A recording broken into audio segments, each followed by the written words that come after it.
nós vamos entrar agora num assunto que se refere aos nossos bichinhos de estimação. Estou aqui com o advogado, né, João Vinícius. Nós vamos falar, minha gente, né, sobre pensão para os pets. Né? Será que existe mesmo a pensão para os pets? Né? Se um casal tem um bichinho de estimação e decide aí se divorciar, né, se separar, né, e todos os custos com os bichinhos ficam como? Né? Nós vamos conversar aqui com ele, né, João Vinícius, que é advogado especialista em direito de família, né, para esclarecer sobre esse assunto. Né? Os animais aí têm direito ou não têm direito a essa pensão, João? Seja bem-vindo ao programa Universo. Muito obrigado, Léo. Muito obrigado, Alex, também. Com certeza, hoje a gente já entende o pet com essa família multiespécie. Então, da mesma forma que existe a pensão para os filhos, os pets também têm direito. Afinal, são filhos, né? Com certeza. Eu li, né, logo no período da pandemia, um pouquinho logo pós a pandemia, né, quando nós estávamos retornando às atividades normais, que tudo que aconteceu, né, sofreu aí uma alteração nesse círculo familiar, né, que as plantas viraram os novos pets, né, e os pets viraram os novos filhos. Eu li isso, eu não sei se foi alguma entrevista, em algum relato específico. E é o que a gente está presenciando, né, em muitas famílias, muitos casais que realmente não estão querendo realmente ter filhos e estão adotando, estão criando os seus animais de estimação. E aí eu não falo só do cachorro, eu não falo só do gato, mas também, né, de pássaros, né, pessoas que estão tentando, né, de uma forma mais burocrática, né, ir de acordo com a legislação, até criar também animais silvestres, que é proibido, mas também está tentando ver, né, e viabilizar isso aí. A gente vê que o cenário se modificou.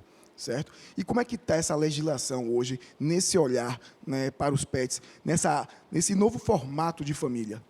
Até antigamente, até um pouco tempo atrás, os pets ainda não tinham essa consideração toda. Certo. Era considerado como coisas perante a lei, pois não possui CPF, não possui, né, como uma pessoa comum. Mas, até então, foi-se descoberto essa sensibilidade dos pets, essa necessidade que eles têm de carinho e de reconhecer o seu dono, o seu tutor. E, por esse motivo, a legislação vem fazendo essa mudança. E hoje já tem várias decisões, a gente conseguiu uma recentemente. Alguns tribunais ainda ficam receosos, mas já está no STJ só para uma análise final, para bater o martelo, porque a gente depende muito da jurisprudência. Tem tribunal que aceita, tem tribunal que não aceita. Os que estão atualizados já entendem esses pets como, sim, detentores desse direito de guarda e também o direito de pensão. Agora, bora trazer, né, casos, né, para as pessoas entenderem. Né, o casal, né, acabou adotando, né, ou comprando o próprio pet, estão juntos, felizes da vida, se separaram, certo?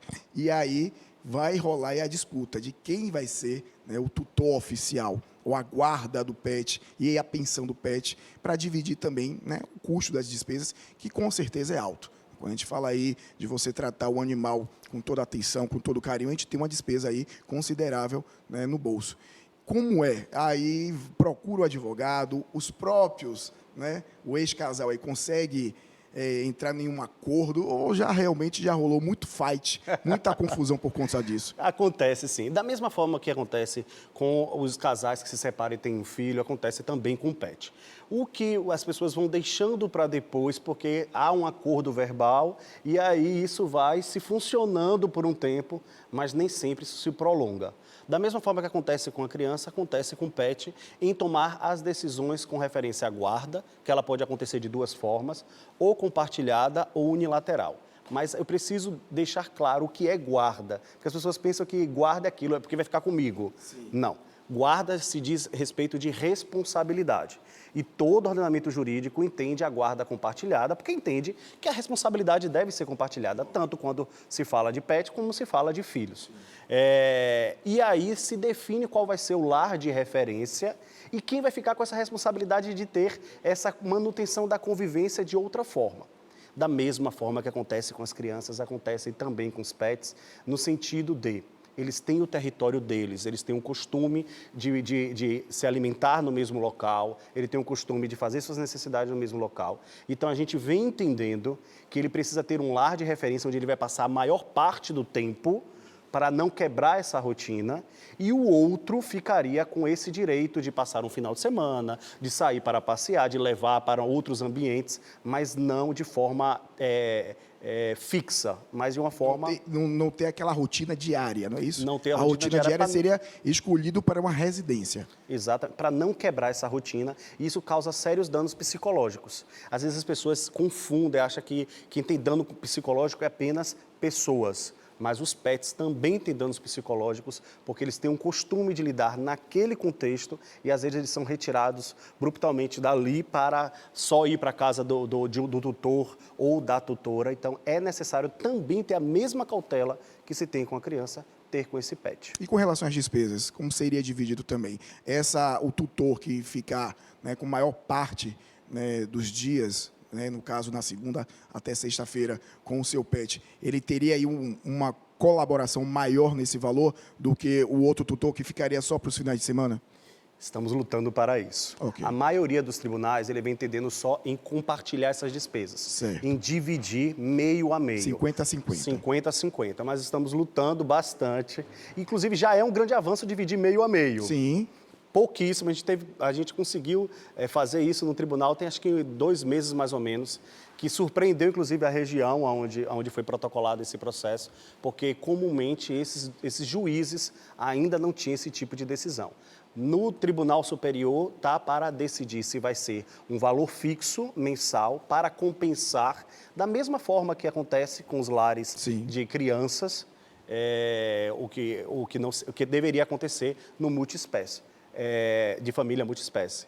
Aí teria que realmente compensar essa tutora ou tutor, quem ficar com um lar de referência, de uma forma que não só divida as despesas, mas também a compense pelos outros períodos. Maravilha. Para quem não tem pet, né, acha que é até um absurdo a gente estar conversando, né, sobre esse assunto aqui.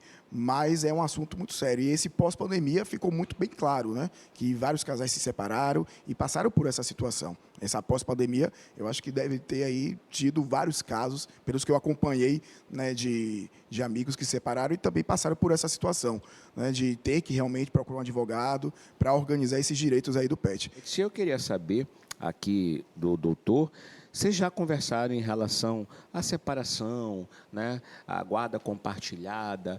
Doutor, eu queria saber, pela lei, pela legislação, o reconhecimento, a parte legal, isso pode ser feito? A gente pode recorrer à justiça para estar reconhecendo essa guarda compartilhada?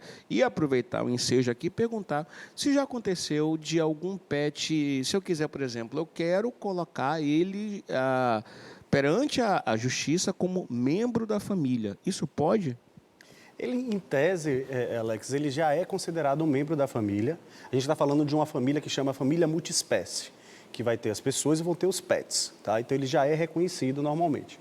Quando algum casal resolve se divorciar, se separar, ele precisa regulamentar como ficariam as questões desse pet, tanto com referência à guarda, como com referência à pensão ou à divisão dessas despesas.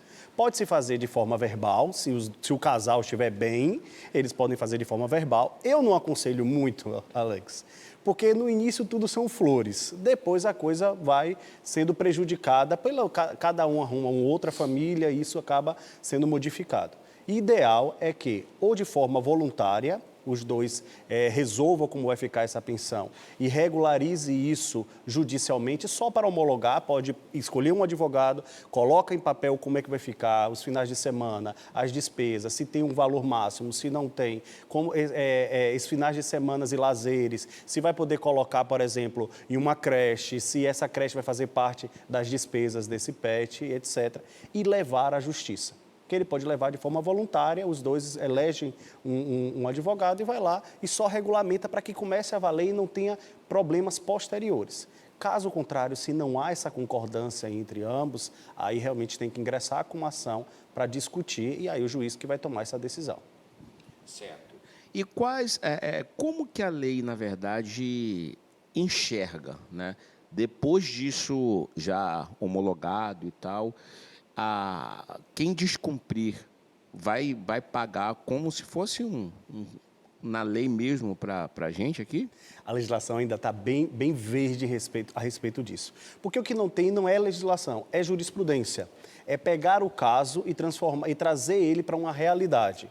Hoje, a gente entende que um pet, ele funciona da mesma forma que uma criança. Então, na legislação não existe assim, se for pet é dessa forma. A gente vai realmente equiparando as questões quando se fala de criança, da mesma forma a gente fala de pet. Então, se por acaso tiver uma decisão judicial que for descumprida, cabe a mesma questão, cabe uma execução judicial para cumprimento daquilo que foi estabelecido. Por isso que eu falo que, às vezes, levar à justiça, quando vocês estiverem bem, estiverem em acordo, é o melhor, porque, posteriormente, nenhum nem outro vai dificultar esse cumprimento, porque sabe que tem uma decisão judicial. Quando isso acontece de forma verbal, é que aí a gente tem um problema. Eu brinco em dizer que de boca só beijo, porque se você só faz... Porque na hora que está tudo bem, que é a melhor hora para vocês decidirem, para decidir as pessoas que estão em casa, decidirem a respeito desses pets, é bom colocar na justiça para que não tenha problema posterior. Porque logo após, cada um vai resolver, vai ter outra família, outros pets, ou não, mas vai ter uma segunda pessoa que vai influenciar muito nessas decisões. E aí, se você não tem uma decisão judicial, você entra em uma briga desnecessária, porque não tem cumprimento. Ah, eu lhe disse isso. Fica assim, né? Não, naquela hora que eu lhe disse que o final de semana era meu, é só o final de semana do mês tal, entendeu? Eu não concordo com creche, você que optou por creche. A gente resolveu dividir as despesas diretas, mas a creche não. Aí começa toda a discussão. Por isso que é ideal que leve logo a juízo e homologue. Agora, deixa eu fazer outra pergunta aqui, doutor. Existe o contrário, por exemplo, tal casal, eles pegam, né, o pet e tal, depois se separa, uma das partes deixa de lado, não quero mais saber e tal. A outra parte pode vir à justiça para alegar por abandono e tal, porque não está dando importância? Acontece muito, Léo, porque ainda as pessoas entendem que pet é aquele que você, enquanto está ali com você brincando, está lhe dando carinho, está sendo recíproco com você, está maravilhoso. Mas quando se separa, que está distante, ele só está dando carinho a outra pessoa, né? Sim. Ele só está interagindo com a outra pessoa, mas segue o mesmo roteiro. A parte que está tendo a tutela desse pet, ele ingressa na justiça e pede para que o outro não só compartilhe das despesas, mas se faça presente na vida desse pet. Bacana. E deixa eu te fazer uma pergunta aqui, doutor. Um caso, vamos supor que um animal precisa de uma cirurgia, tá? E uma das partes não concorda. Não quero que faça cirurgia. E esse pet venha, né, a morrer. A outra parte pode responsabilizar, porque pela falta, né? Como você acabou de falar aí, pediu-se, né, foi constatado que precisava fazer a cirurgia, você não concordou e acabou morrendo o animal. Em tese, o nosso sistema de saúde, de forma geral, tanto a parte veterinária quanto a parte hospitalar, quando você vê uma gravidade do caso, você pode, inclusive, fazer a cirurgia sem a necessidade da autorização, sem o consentimento, porque há uma gravidade ali. Então, a gente tem que prezar primeiro pela vida, que é constitucional isso. Tá? Agora sim, por isso que precisa deixar definido exatamente qual o tipo de guarda que vai ser estabelecido. Porque a guarda compartilhada, como poucos acham que guarda compartilhada é dividir o lar. Guarda compartilhada não é dividir o lar. Guarda compartilhada é dividir a responsabilidade. Se você definir pela guarda compartilhada, você sempre vai ter que ter autorização da outra parte para tomar essas decisões de vai para a creche, qual é o pet que vai ficar indo mensalmente. Isso é guarda compartilhada. É que as decisões devem ser compartilhadas. A tutora pode decidir por uma guarda unilateral, que não quer dizer que vai afastar o outro dessa convivência. Significa que essas decisões vão ficar apenas com um e não com os dois. Inclusive, eu quero agradecer, doutor, pela sua participação. Queria já que você deixasse seus contatos, suas redes sociais, para quem tiver uma eventual dúvida. Muito obrigado, Alex, a Léo também, que eu falei logo há pouco. Quem quiser saber um pouco mais, eu discuto vários assuntos, dentre eles a questão do pet, no @joaovinicius.adv. Lá você me encontra e a gente pode esclarecer várias outras dúvidas a respeito de pensão. Ok, muito obrigado. Vou me despedindo por aqui, desejando a todos uma semana abençoada.